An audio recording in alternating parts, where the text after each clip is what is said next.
नमस्ते प्रणाम। और ये जो है मेरे जीवन में इसका बहुत योगदान है।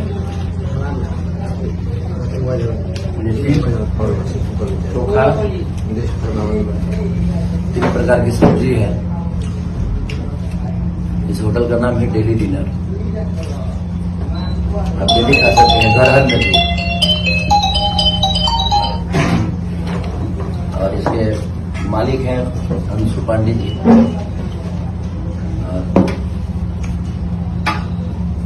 मुंबई शहर में गांव का टेस्ट बहुत कम ऐसे मिलता है।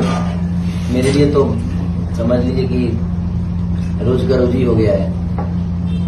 वैसे डेली मिले तो मैं डेली खाऊं, तो ये मेरा फेवरेट है। मुझे लगता है कि बिहारों की फेवरेट खाना है।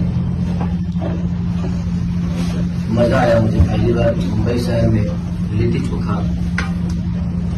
आज तक नहीं मिला था। 11 साल के कैरियर में कहीं मैंने लिट्टी चोखा का रेस्टोरेंट नहीं देखा था, तो मजा आ गया आज। और मेरी शुभकामनाएं है जितने भी हमें प्यार करने वाले जो मुंबई में रहते हैं, आप लोग कौन सा एरिया ये? NG road. गोरेगांव।